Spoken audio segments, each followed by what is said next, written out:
আসসালামু আলাইকুম। আমন্ত্রণ বাংলা ভিশন সংবাদে। আপনাদের সাথে আছি আমি ফাতেমা জান্নাত আইরিন। একাদশ জাতীয় সংসদের সংরক্ষিত নারী আসনে আওয়ামী লীগের মনোনয়ন প্রত্যাশীদের মধ্যে দলীয় মনোনয়ন ফর্ম বিতরণ শুরু হয়েছে। দলের সাধারণ সম্পাদক ওবায়দুল কাদের মনোনয়ন ফর্ম বিক্রির কার্যক্রম উদ্বোধন করেন। একাদশ জাতীয় সংসদের 50টি সংরক্ষিত নারী আসনের মধ্যে 43টি পাবে ক্ষমতাসীন আওয়ামী লীগ।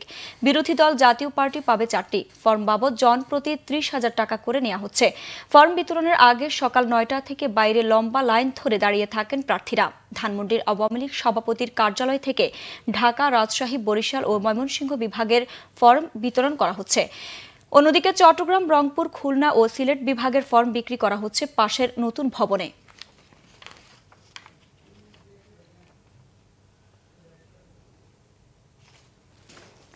আশুলিয়ায় শান্তিপূর্ণভাবে আজ কাজে যোগ দিয়েছে মজুরি কাঠামো পরিবর্তনের দাবিতে আন্দোলনরত শ্রমিকরা।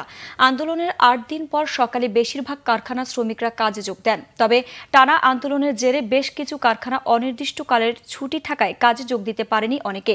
এখন পর্যন্ত কোথাও কোনো অপ্রীতিকর ঘটনার খবর পাওয়া যায়নি। নাশকতা এড়াতে প্রতিটি কারখানার সামনে মোতায়েন রয়েছে আইনশৃঙ্খলা বাহিনীর বিপুল সংখ্যক সদস্য।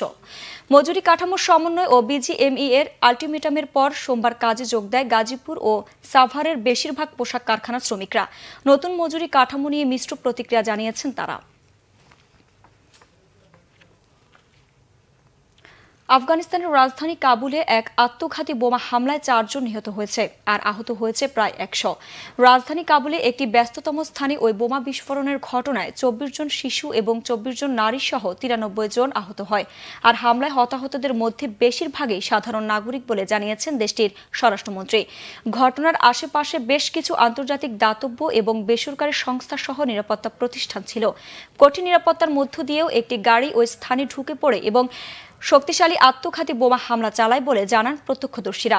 হামলার দায় এখনও কেউ স্বীকার না করলেও তালেবানদের সন্দেহ করা হচ্ছে। দর্শক, এ ছিল এখনকার মতো। পরের সংবাদ দুপুর 2টায়। এর আগে একটাই রয়েছে নিউজ টপ 10 দেখার আমন্ত্রণ রইল। এছাড়া ফেসবুকে বাংলা ভিশন সংবাদ সরাসরি দেখতে লগ ইন করতে পারেন facebook.com/বাংলাভিশনে। এতক্ষণ সাথে থাকার জন্য ধন্যবাদ সবাইকে।